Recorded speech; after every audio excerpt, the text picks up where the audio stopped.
So before you address the audience, we would like to share the questions people have asked already. So we hope that you will cover those questions. The first question is, what are your short, medium and long-term economic strategies to develop the country? How do you plan to tackle the immediate dollar crisis and debt problem? Right, the next most asked question. Let's not miss the elephant in the room. How do you plan to solve the national question? What is the NPP situation in North and East? The next question is, what steps will you take to improve public transport system and reduce the mortality from RTAs? How will you change the education system in the country? This is an interesting question. Will you guarantee to punish politicians and officials who have stolen public money and have been involved in killings such as the Easter attacks? What will you do to establish democracy, law and order? Will you abolish the PTA and other oppression laws and political prisoners? Are you ready to face any election gimmicks of opponents such as mudslinging and brainwashing of the people with politics of insecurity and fear?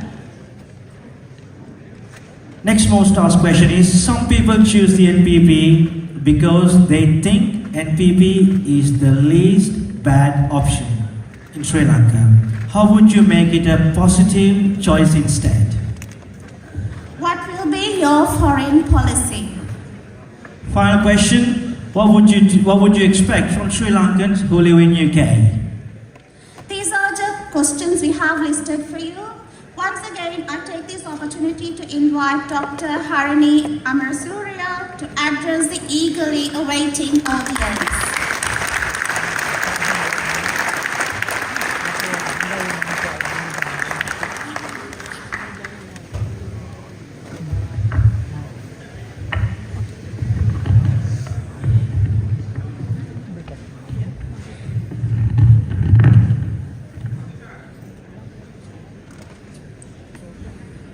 Good evening, everyone. Thank you for that very kind and generous introduction. I would also like to thank the organizing committee of the UK branch of the NPP for the warmth with which we've been welcomed to this cold and somewhat grey country. Thank you for your hospitality. We felt very loved and very pampered. So thank you so much for the really warm welcome that we got. Bahasa දෙකෙන්ම කතා කරන්න බලාපොරොත්තු වෙනවා. මෙතන මං හිතන්නේ සියලුම භාෂා කතා කරන අය audience එකේ ඉන්න නිසා පුළුවන් තරම් භාෂා දෙකෙන් අවාසනාවට මට භාෂා දෙකයි කතා කරන්න පුළුවන්. භාෂා දෙකෙන්ම කතා කරන්න උත්සාහ කරනවා. I will also try to Nalinda and I went through the questions and we've shared our responsibilities, so I'll be taking on some of the questions. Nalinda will address some of the others. Before we start, I just want to give a bit of time to anyone. If there are any other questions that you want to address now, please, we can give you a couple of minutes to make a brief intervention now and raise any other questions other than those read out by our hosts, whether there are any other questions that you would like to raise. අර කියපු ප්‍රශ්න වලට ඇරෙන්න තව කෙටියෙන් ප්‍රශ්න දෙක තුනක් අහන්න ඕන නම් දැන් මතු කරන්න. ප්‍රශ්නයක් නෙවෙයි. ඔව්. කමක් නැද්ද? කමක් නැහැ. කෙටියෙන්.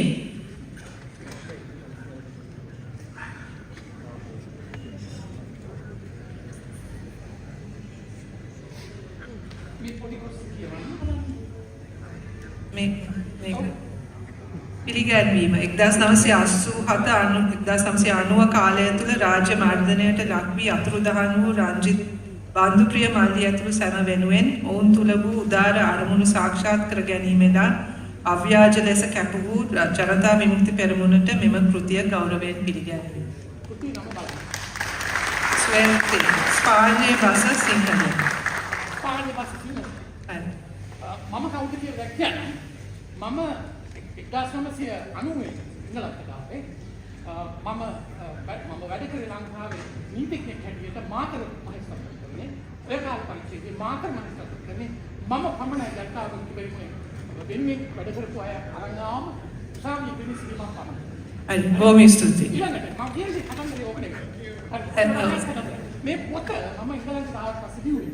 මේ ලියලා මම පිළිගන්නේ ජනතාවට තිබෙනුත් කියලා මම ෆැක්ස් පරිවිඩයක් යවුවා ටිලින් සිල්ලා. ඊට පස්සේ මේ පිළිබඳව ඊයා ගලප්පත් දැන්නේ ඊයා පිටිට හේවත් දැන්නේ. මම ඉන්නවා තියනවා. හරි. බොහොම ස්තුතියි.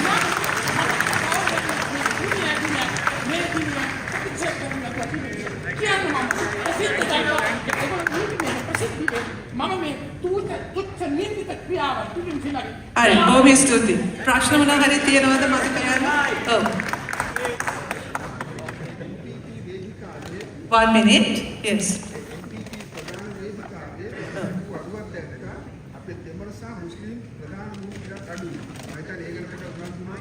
Right. Thank you. Yes.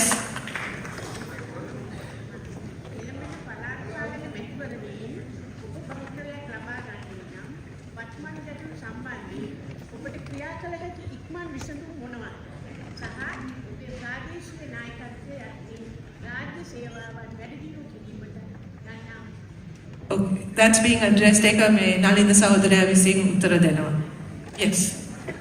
I like to ask you, how will you deal with the nepotism in Sri Lanka? Yes, that will also be dealt with. Thank you. Oh, hi.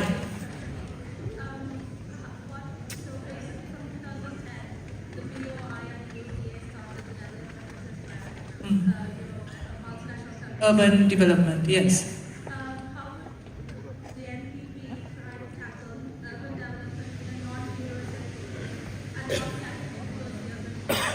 Thank you. There was a couple. Yes.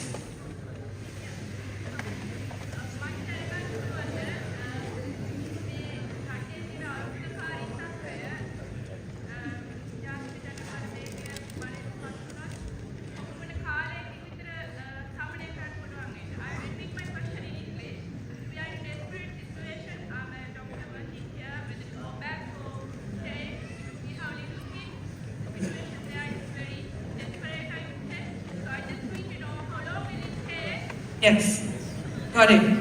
Got it. Maybe two more questions. There's one from that side, and I'll take one from this corner. Does the NPP have a position on whether Sri Lanka should be a secular state? Thank you. Yes, quickly.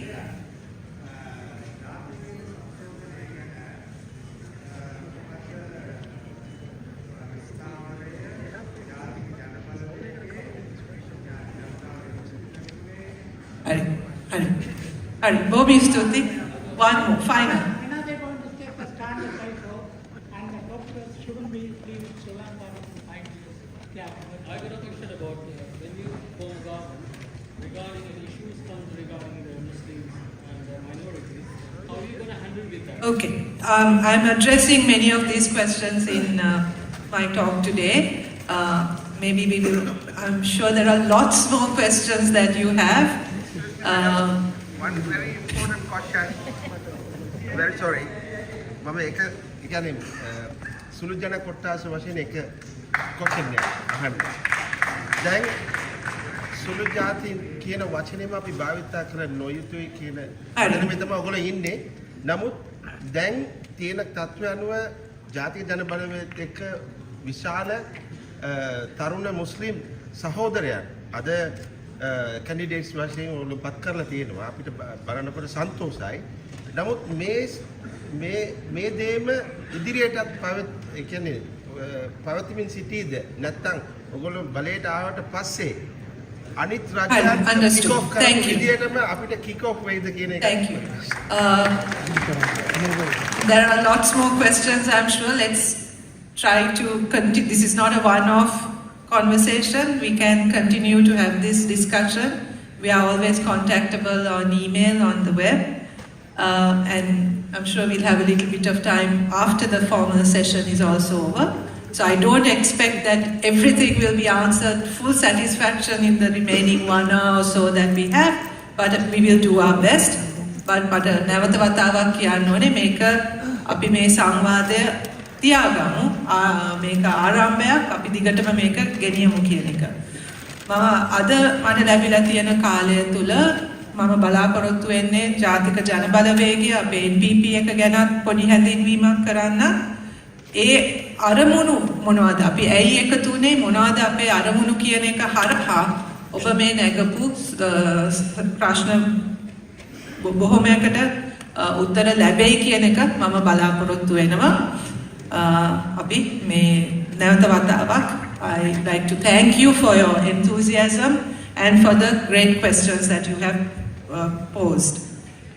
So the NPP, as you know, was established in 2019. It was the result of a long conversation that started somewhere around 2015. The Das Palave Vitara ආරම්භ සංවාදයක් හරහා තමයි ජාතික ජනබලවේගය ආරම්භ වෙන්නේ. We wanted a platform. Many of us who were active in progressive politics, pro-democracy work, activism, wanted and who've had a conversation also with the JVP for a long time. We wanted to establish a platform where all of us could come together to put forward a national political movement, to put together a national political movement that was grassroots-led, people-led, for standing for a more progressive, a more democratic political movement. So the basic idea behind the formation of the NPP was to put together this platform where individuals and organizations that had been working in isolation could come together and also focus very much on building a grassroots-led people's movement. ඒ කියන්නේ ජනතාව තුලින් පුරවැසියන්ගේ සහභාගීත්වය හරහා ගොඩනගන්න අවශ්‍ය ප්‍රගතිශීලී සහ ප්‍රජාතන්ත්‍රවාදයට ගරු කරන දේශපාලන ව්‍යාපාරයක් ගොඩනැගීමේ අරමුණත් එක්ක තමයි ජාතික ජනබලවේගය අපි ආරම්භ කරන්නේ. මම ඒ grassroots led people's movement කියන එක emphasize කරන හේතුවත් මම කියන්නම්. මොකද අපි දැක්ක අපේ රටේ තියෙන ප්‍රශ්න බොහොමයකට ප්‍රධාන හේතුව වෙනස් විය යුතු කාරණය හැටියට අපි සියලු දෙනාම එකඟ වෙන්න පුළුවන් දේ උනේ අපේ තියෙන අවුරුදු 75ක් තිස්සේ වර්ධනය වෙච්ච දේශපාලන සංස්කෘතිය බැරෑරුම් ලෙස වෙනස් විය යුතුයි කියන පදනමේ ඉඳන් තමයි අපිට එකතු වෙන්නත් එක ලොකු අවශ්‍යතාවයක් වුණේ. We felt the need for a very different political culture. In fact, in our view, the very corrupt, nepotistic, patronage-based political culture that you now have in Sri Lanka, in our view, was the basis for some of the critical problems that the country was facing. So we wanted to introduce a new political culture based on certain key principles that we could all agree upon. One was very obvious to us, and that was that we had to do something about the huge levels of corruption and wastage. That was a no-brainer. ඒක ඉතාමත්ම පැහැදිලි එකක්. අපේ රටේ මේ තියෙන දූෂිත සහ නාස්තිකාරී ඒ දේශපාලන සංස්කෘතිය වෙනස් විය යුතුයි කියන එක. ඒකෙන් අපි අදහස් කරේ නිකන් අර කොමිස් ගහන එක විතරක් නෙවෙයි. What we meant by corruption was not just the taking of commissions, but actually the extent to which corruption has become so institutionalized in Sri Lanka that it has totally distorted policy making and decision making structures. So a lot of people today talk about the lack of policies in our country, the fact that there is no consistency in policy making. The main reason is that policies are not based on evidence, research or data, but purely on personal agendas. Decisions are taken not according to any kind of consistent development agenda, but rather on very personal business interests. It's as simple as that. So if people talk about the fact that we have no policy and that the country has been sort of lurching from one project to another without a proper direction, that's basically because of the way in which the policy making and decision making structures have become so distorted due to the corruption that is present. So for us it was very important that as the NPP that we fight against this corruption and that we could pledge to the people of the country that we would investigate corruption, that we would hold those who stole or misused public money to account, and that we would prosecute those who are guilty of having robbed millions of public money. ඒක අපිට ඉතාමත්ම වැදගත් දෙයක් වුණා මේ ඇත්ත වශයෙන්ම මේ හොරකම් සහ දූෂණය ඒ තියෙන ඒව වෙනුවෙන් සටන් ඒවට එරෙහිව සටන් කිරීමත් ඒව එලි කරන එක විතරක් නෙවෙයි නමුත් ජාතික ජන බලවේගයේ ආණ්ඩුවක් හරහා ඒවට වගකිව යුතු අයට එරෙහිව විමර්ශන කිරීමත් අපෙන් හොරකම් කරපු මුදල් නැවත ලබා ගැනීමට වැඩසටහනක් දියත් කිරීම අපේ ප්‍රධාන ප්‍රතිපත්තියක් හැටියට අපි ඉදිරිපත් කරලා තියෙන්නේ ඒක වෙනුවෙන් අපේ නීතිඥ කණ්ඩායම දැනුම්ටමත් ඒ සඳහා වැඩ කරමින් ඉන්නේ. The other thing is that we basically wanted to change, and this is where the people-led grassroots part of our NPP politics is so important, is that we basically wanted to change the relationship between the rulers of this country, of Sri Lanka, not this country, rulers of Sri Lanka and the citizens. අපි බැලුවොත් අපේ රටේ ඇත්ත වශයෙන්ම තියෙන්නේ හරිම යැපුම් මානසිකත්වයක් කියන එක මම හිතන්නේ පිළිගන්නේ යැපීම තියෙන්නේ වෙන මොකක්වත් නෙවෙයි දේශපාලනඥයා මත. දේශපාලනය බලය තියෙන එක්කෙනෙක් එක්ක සම්බන්ධතාවයක් නැතුව ලංකාවේ කිසිම වැඩක් කරගන්න බෑ. දරුවෙක්ව පාසලට දාන එකේ ඉඳන් රැකියාවක් ලබන එක සියල්ලම තීරණය කරන්නේ දේශපාලන සම්බන්ධතාවය මත. ඉතින් Taman හරි දේශපාලන පැත්තේ හිටියේ නැත්නම් මොකක්වත් සිද්ධ වෙන්නේ නැහැ. You're not able to function as a citizen within a fair system, within a system that you can approach with confidence and trust, knowing that you will be treated as a citizen with rights in that country. Right? It is entirely dependent on the relationship that you have with those in power and those in authority. ඒක මම හිතන්නේ ලංකාවේ අපි නිකන් අර හිතන්නේ නැතුව කරන දෙයක්. කොහේ හරි අපි රාජ්‍ය ආයතනයකට ගිය ගමන්ම ඉස්සෙල්ලම කරන දෙයක් තියෙනවා නේද? කරන්නේ අපි දන්න කවුරු හරි හොයන එක. බලය තියෙන කවුරු හරි දැනගත්තොත් මිසක් අපිට පැවැත්මක් නැහැ කියන එක දැන් සාමාන්‍ය දෙයක් බවට පත් වෙලා. That's wrong. That's it. So, and that is the basis on which the political class has been able to really consolidate its power and use people as vote banks and manipulate people into maintaining this very corrupt system. So we felt that relationship to change, the change couldn't come only from the political class, but the citizen also needed to change. The citizen needs to feel strong and powerful and aware of their own rights and aware of the way in which they should engage with the political authority. And මම හිතන්නේ අපි දන්නවා ගිය අවුරුද්ද තුර ඒක සිද්ධ වුණා.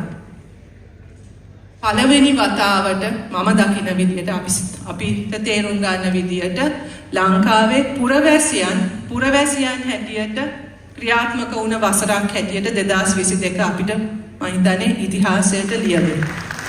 මොකෝ අපිට තේරුම් ගන්න පුළුවන් වුණා පුරවැසියන් හැටියට අපි එකතු වුණොත් අපේ අනිත් සියලුම වෙනස්කම් අපි ඒවා චුට්ටක් පැත්තකට දාලා පුරවැසියන් හැටියට සාධාරණය වෙනුවෙන් එකමුතු වෙලා ඉදිරිපත් වුණොත් කරන්න බැරි දෙයක් නැහැ කියන එක මම හිතන්නේ ගිය අවුරුද්ද තුල අපේ රටේ මිනිස්සු ඔප්පු කරා.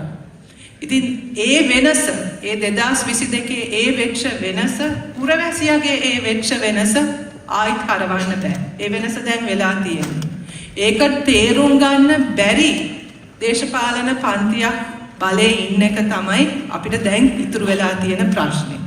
නමුත් ඒ දේශපාලන පන්තියක් 2023 කියන වසරේ ඒගොල්ලෝගේ යුගයක් ඉවර වෙනවා කියන එක මම හිතන්නේ මේ වෙනකොට ඉතාමත් පැහැදිලි.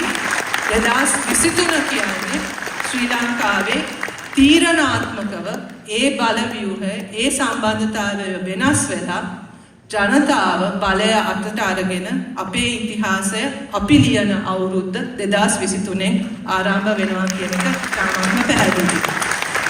So ever since the NPP was formed, that was one of the things we focused quite considerably on building this grassroots level movement. Nalinda will be talking about it more, but we've set up an organizational structure which enables citizens to engage with their rulers, to take part in decision making, to participate in the decision making process, and this is something that is extremely important for us and something that we see will go a long way in ending the patronage-based, nepotistic political culture that has enabled the political class to maintain this corrupt system for 75 years. So this is not something that we are just talking about in terms of how we organize ourselves, but this is something we propose, we think, to change this, to really make this a transformative change. It is also necessary to have a new constitution. අපි යෝජනා කරන්නේ අලුත් ව්‍යවස්ථාවක්. ඒ අලුත් ව්‍යවස්ථාව තුළ ජනාධිපති ක්‍රමය අහෝසි කරන සියලුම පුරවැසියන්ගේ අයිතිවාසිකම් තහවුරු වන විශේෂයෙන්ම දේශපාලන සිවිල් අයිතිවාසිකම් විතරක් නෙවෙයි සමාජ සහ ආර්ථික සමාජ සංස්කෘතික ආර්ථික අයිතිවාසිකමුත් තහවුරු වෙන ශක්තිමත් වෙන අලුත් ව්‍යවස්ථාවක් අපි යෝජනා කරලා තියෙනවා. ඒක තුළ පුරවැසියාට තමන්ගේ පාලනයේ මීට වඩා සක්‍රියව සහ මීට වඩා ඍජුව සහභාගී වෙන්න පුළුවන් ව්‍යුහයකුත් අපි යෝජනා කරනවා. So deepening democracy. For us, democracy is not just about turning up at an election and casting your vote. It goes beyond that to actually participating and to be engaged in the decision-making process. And the new constitution that we propose will enable and put in place mechanisms such as things like the right to recall, which we think will strengthen people's participation in the process. ඒ වගේම අපි දන්නවා මේ වෙනකොටත් there are several laws that need to be changed, that need to be repealed. I think there were several questions regarding what we would do with things like the Prevention of Terrorism Act. As you know, the JVP has stood since the PTA was introduced, has fought for its repeal, and the NPP also has, within its policy framework, within the new constitution, proposed the repeal of regressive political acts like laws like the PTA. Also the recently passed Rehabilitation Bureau Act, which is also very problematic. So there are several such laws which we think limit people's or disrupt people's democratic rights, need to be dealt with and repealed. ඒ වගේම මේක ගැන නලින්ද සහෝදරයා තව දුරටත් කතා කරයි. අපේ ඒ political culture එක අපේ එක කුළුණක්. දෙවනි කුළුණ වෙන්නේ ආර්ථික ප්‍රජාතන්ත්‍රවාදය කියන එක.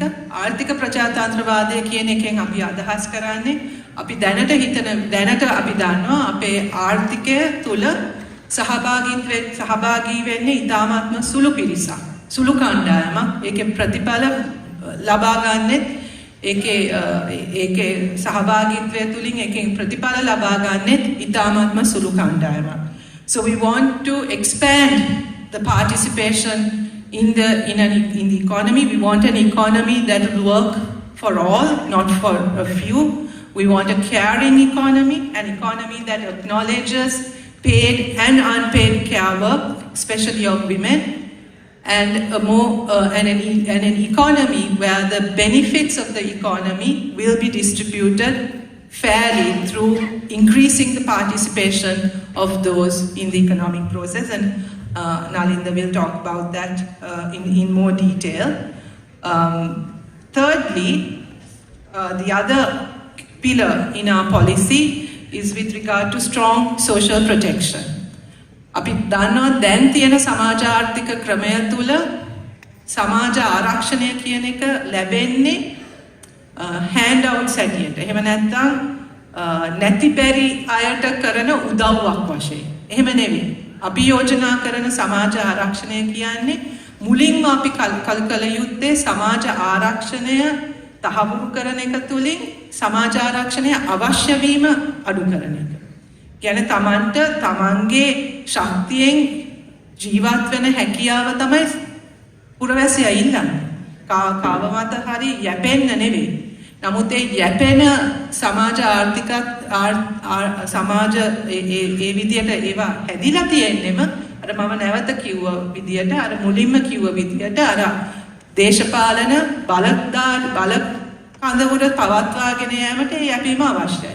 ඉතින් අපි බැලුවොත් උදාහරණයක් හැටියට 1994 ඉන්ට්‍රොඩියුස් වෙච්ච සමෘද්ධියක එන්න වැඩි වෙනවා මිස අඩු කරන්න මේ පාලනයට බැරි වෙලා තියෙනවා. මොකෝ ඒගොල්ලෝගේ අරමුණම දුප්පත්කමේ මිනිස්සු තියාගන්න එක. මොකෝ ඒ හරහා තමයි ඒගොල්ලෝගේ බලය පවත්වාගෙන යන්න පුළුවන් වෙන්නේ. So we want to put in place systems that will alleviate poverty and that will allow people to stand on their own feet but also be able to have assurances that their basic rights will be met. Things like health, education, public transport, these things are not services. These are rights that people have which have to be protected, and we think the state has a responsibility to protect those. අනිත් එක තමයි මේක මම ටිකක් මේක පොඩක් විස්තරාත්මකව කතා කරන්න කියලා හිතුවා. මොකද මේක පිළිබඳ ප්‍රශ්න රාශියක් මතුවලා තියෙන නිසා ඔබ දන්නවා අපි සාමාන්‍යයෙන් ජාතික ජන බලවේගයේ ප්‍රතිපත්ති ගැන කතා කරනකොට එහෙමත් නැත්නම් අපේ දේශපාලන ස්ථාවරය ගැන කතා කරනකොට අපේ ස්ලෝගන් එකක් තියෙනවා මේ වෙනකොට සමාජගත වෙලා තියෙන එකක් 75 වසරක සාපයට. ඒක බොහෝ වෙලාවට මිනිස්සු තේරුම් ගන්නේ ආර්ථිකව අපිට වෙලා තියෙන ප්‍රශ්න පිළිබඳ ඉතලා තමයි. මේ ආර්ථිකව රට බංකොලොත් උනේ මේ 75 වසරේ සාපය නිසා. ඒක හරි. නමුත් ඒගොල්ලෝ මේ දේශපාලන අධිකාරිය මේ දේශපාලන පන්තිය විනාශ කරේ අපේ ආර්ථිකය විතරක් නෙවෙයි. ඔවුන් අපේ සමාජයක් විනාශ කරා. අපේ සංස්කෘතිය විනාශ කරා. They destroyed whatever our bonds, our communities, our families as well. Today, there are many of you here who are probably, the majority of you have loved ones, have relations, have friends back home that you worry about. Today, parents in Sri Lanka, the main objective is to figure out how to send their child out of Sri Lanka. That's not how families should be. It's one thing to leave, to migrate because that's your choice, because you made that choice because you want to. But it's another thing to have to leave a country out of desperation, out of a sense of hopelessness.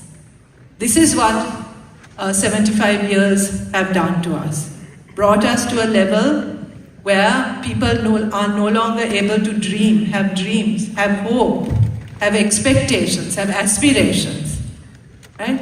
And through that, what has happened is that the social and cultural fabric of our country has been severely damaged. Sense of identity, of sense of belonging, this has been destroyed.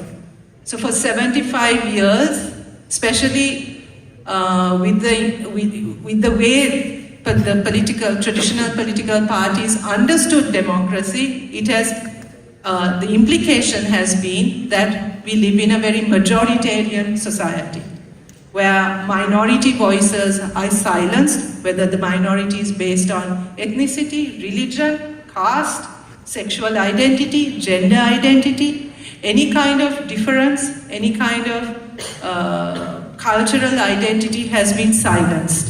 So this is as much of a problem for our country to deal with as the economic issues that we are dealing with. For 75 years, political parties have maintained power based on ethno-religious nationalisms, on propagating ethno-religious nationalisms, communalism, and a majoritarian worldview.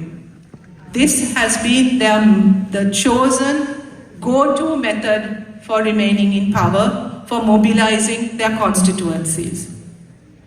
What we propose, and this is what has led to a sort of a state and of successive governments that are seen not to be inclusive, are seen not to be representing all, but representing groups, right?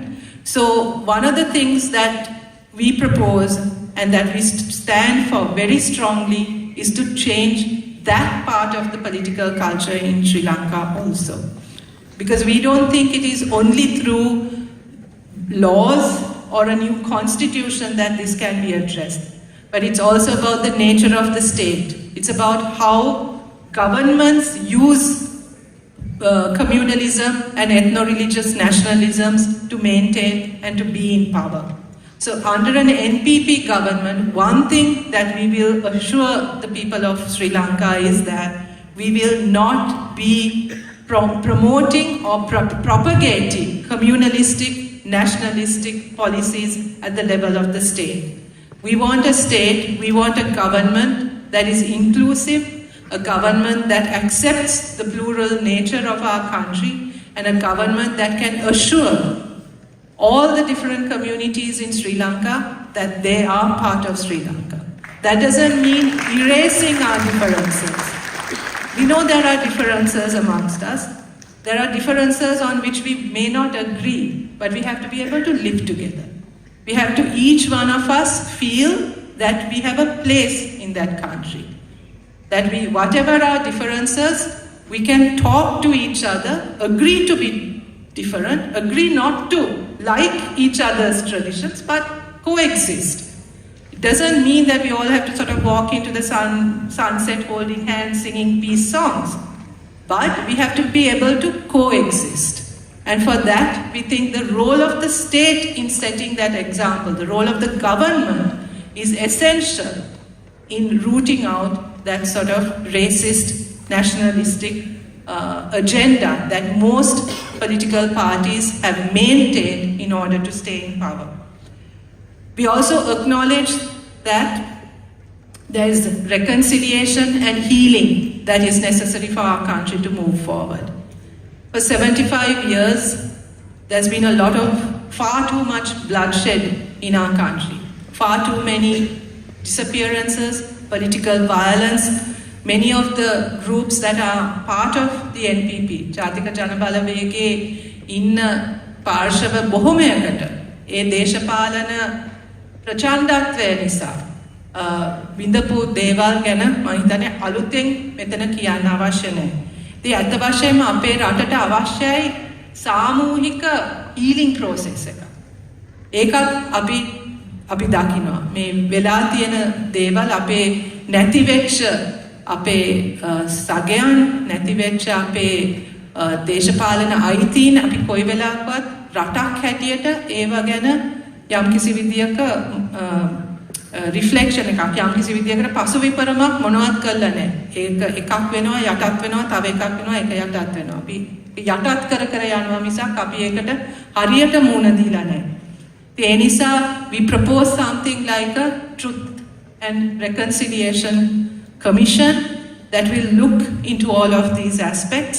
That is not just about legal compensation or legal reconciliation, but also allow people to and acknowledge people's losses, allow people to grieve, provide the kind of perhaps the psychosocial support that is necessary for dealing with losses that have a long history in our country.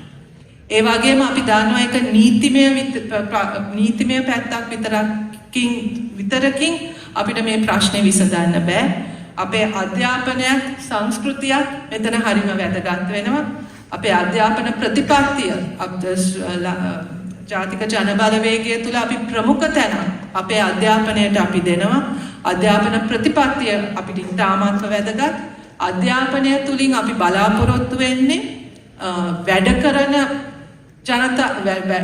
කරන්න කාවරි රැකියාවක් කරන කෙනෙක්ව පුහුණු කිරීම විතරක් නෙවෙයි රටට අවශ්‍ය ඒ පුරවැසියා නිර්මාණය කරන අධ්‍යාපනය.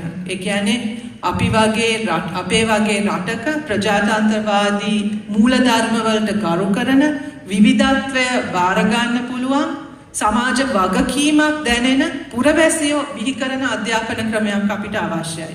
ඒක අපි දන්නවා ටිකක් දීර්ඝකාලීන වැඩක්. නමුත් ඒකට අපි විශාල ප්‍රමුඛතාවයක් දෙනවා. මොකද අපේ මානව සම්පත මේ අපිට රට ගෙනියන්න ඕන තැනට අවශ්‍ය මානව සම්පත හදන එක අපිට ඉතාමත්ම වැදගත්. ඒ සඳහා මේ අධ්‍යාපන ක්‍රමය නිකන් එහෙම් මෙහෙම් ප්ලාස්ටර් දාලා හදන්න පුළුවන් එකක් නෙවෙයි. ඒක සම්පූර්ණයෙන්ම වෙනස් විය යුතු අධ්‍යාපන ක්‍රමයකුත් අපි යෝජනා කරනවා. ඒ වගේම සංස්කෘතිය මම හිතන්නේ අපේ ජාතික ජනබලවේගයට මේ වෙනකොට විශාල සංඛ්‍යාවක් ආටිස්ලා අපිත් එක්ක එකතු වෙනවා. ඒක අපිට විශාල හයියක්. මොකද අපි හිතන්නේ අපේ මිනිස්සුන්ට අපේ රටවැසියන්ට සංස්කෘතික ජීවිතයකුත් අවශ්‍යයි. දියුණු සංස්කෘතික ජීවිතයක් අවශ්‍යයි. ඒ සංස්කෘතික ජීවිතය හරහා තමයි අපිට අවශ්‍ය පුරවැසියන් ඒ සංවේදී තෙතමනය තියෙන පුරවැසියන් අපිට බිහි කරන්න පුළුවන්. ඒ නිසා ඒ ප්‍රගතිශීලී ප්‍රජාතන්ත්‍රවාදී මූලධර්ම ප්‍රවර්ධනය කරන්න පුළුවන් සංස්කෘතියක් අපිට අවශ්‍යයි. ඉතින් අර ශ්‍රී ලාංකීය අනන්‍යතාවය සහ අපි මේ අවුරුදු 75ක් තිස්සේ අපිට අර කරගන්න බැරි වෙච්ච ඒ ශ්‍රී ලාංකීය අනන්‍යතාවය ගොඩනැගීම සඳහා ඒ නීතිමය සහ ව්‍යවස්ථාපිත වෙනස්කම් ආණ්ඩුව ගත යුතු ප්‍රතිපත්තිමය වෙනස්කම් වගේම සංස්කෘතිය හා අධ්‍යාපනය හරහා ඒ අවශ්‍ය අනන්‍යතාවයන් සහ අවශ්‍ය පුරවැසියන් බිහි කිරීමේ වැඩේට අපේ විශාල අවධානයක් අපි ඒ වෙනුවෙන් දෙනවා සහ අපේ ප්‍රධාන ප්‍රමුඛතාවයක් ඒ වෙනුවෙන් අපි යොමු කරලා තියෙනවා. අවසාන වශයෙන් මට කියන්න තියෙන්නේ මොකද මේ ප්‍රශ්නෙත් අහලා තිබ්බා අපේ ෆොරින් පොලිසි එක මොන වගේ එකක්ද කියන එක. දන්නවා අපි අද වෙනකොට මේ තත්වයට ඉන්න ප්‍රධාන හේතුවකුත් අපේ ෆොරින් පොලිසි එකක් ඇත්තටම නැහැ. ෆොරින් පොලිසි එකක් නැහැ විතරක් නෙවෙයි රාජ්‍ය සේවයේ ඉතුරු කොටස් වගේම අපේ ෆොරින් සර්විස් එකත් විශාල වශයෙන් දේශපාලනීකරණයට ලක් වෙලා තියෙනවා. පත්වීම් ලැබෙන්නේ හැකියාව හෝ සුදුසුකම මත නෙවෙයි දේශපාලන හිතවත්කම මත. මම හිතන්නේ අත්දැකීම මෙතන ඉන්න ඔබට හොඳටම තේරෙනවා ඇති. ඉතින් එකක් we need to professionalize our foreign service once again. Make sure that it's the people with the skills and capacity that are in those places. We want to reconfirm, we want to reintroduce the non-aligned policy that worked for us. අපි තේරුම් ගන්න වෙනවා අපේ රට අපේ රටේ පිහිටීමත් සමග අපි ජාත්‍යන්තර දේශපාලනය තුළ ඉතාමත්ම පරිස්සමෙන් කටයුතු කළ යුතුයි. අපිට එක පැත්තකටවත් වැඩි බරක් නොතිය සියලුම රටවල් එක්ක සමාන සම්බන්ධකම් තියාගෙන අපේ රීජනල් දේශ පොලිටික්ස් ගැන සංවේදී වෙමින් සහ අපි හිතනවා අපිට විශාල විභවයක් තියෙනවා අපි කිසිම ගනුදෙනුවක් නොකරන අලුත් රටවල් කීපයක් තියෙනවා අපිට විශේෂයෙන්ම අපේ ආර්ථික ප්‍රතිපත්තිය එක්ක සම්බන්ධතා ඇති කරගත යුතු African Southeast Asian countries which we have neglected and which could probably provide us with a whole new sort of balance to our foreign policy. So we stand for a firm, non-aligned policy where the interests of Sri Lanka rather than the interests of particular groups will be prioritized in how we engage with people. So finally, in conclusion, what we want to say is we are at a critical moment in our country. හරිම තීරණාත්මක මොහොතක අපි මේ වෙලාවේ ඉන්නේ. මේ අපිට එළඹෙන මේ මැතිවරණය නිකම්ම මැතිවරණයක් නෙවෙයි. මේක පළාත් පාලන මැතිවරණයක් පමණක් නෙවෙයි. මේක ජාතික තලයේ මැතිවරණයක් බවට දැන් පරිවර්තනය වෙලා ඉවරයි. මොකෝ ගිය අවුරුද්දේ ආරම්භ වෙච්ච අරගලය තුලින් අපිට අපි අකමැති ජනාධිපති කෙනෙක් සහ අකමැති ආණ්ඩුවක් පළවා හරින්න හැකියාව ලැබුණාට කැමැති අයව අපිව පත් කරගන්න බැරි වුණා. අන්න ඒක කර්තව්‍ය දැන් අපිට ඉතුරු වෙලා තියෙනවා. ඉතින් ඒක කරන ඒ ක්‍රියාවලියේ පළවෙනි පියවර මේ පළාත් පාලන මැතිවරණය. ඉතින් ඒක ඒ නිසාම තමයි මේක මෙච්චර තීරණාත්මක අරගලයක් බවට පත් වෙලා තියෙන්නේ. ඔබ දන්නවා ආණ්ඩුව සෑම උත්සාහයක්ම යෙදෙමින් ඉන්න එක ඒක පිළිබඳ අවිශ්වාසයක් මේක තියෙයිද නැද්ද කියන අවිශ්වාසය ඇති කරන්න. නමුත් අපිට විශ්වාසයි මැතිවරණයේ තිය යුතුයි. මැතිවරණයේ දැන් නොතිය ඉන්න බෑ. ඉතින් ඒ නිසා මේක තීරණාත්මක මැතිවරණයක්, තීරණාත්මක මොහොතක් අපේ රටට. ඉතින් ඔබ සියලු දෙනාටම ඒකට සහභාගී වෙන්න විවිධ ක්‍රම තියෙනවා. ඔබටත් බලපෑමක් තියෙන පුද්ගලයන් හැටියට මෙතන ඉන්නේ. ඒ සහයෝගයත් බලාපොරොත්තු වෙනවා. මේ රට හදන්න. මේ රට නැවත මට අමතක වෙනවා මම ලංකාවේ නෙවෙයි කියලා. ලංකාව කියන්නේ හදන්න පුළුවන් රටක් කියන එක අපිට විශ්වාසයක් තියෙනවා. අපිට බලය අපි ඉල්ලන්නේ තවත් එක් දේශපාලන පක්ෂයක් බලයට ගේන්න නෙවෙයි. මේ රට හදන්න පුළුවන්. ඒ රට හදන්න පුළුවන් අය අපිත් එක්ක ඉන්නවා. අපිට ඒ ප්‍රතිපත්ති තියෙනවා. අපිට ඒ උවමනාව තියෙනවා. අපිට ඒ අවස්ථාවයි අවශ්‍ය වෙන්නේ. ඒ අවස්ථාව සඳහා තමයි අපි බලය ඉල්ලන්නේ. ඒ වෙනුවෙන් අපි වැඩ කරොත් ලංකාව තිබිය යුතු තැනට ගේන්න පුළුවන් කියන විශාල විශ්වාසයක් එක්ක තමයි අපි කොහොමද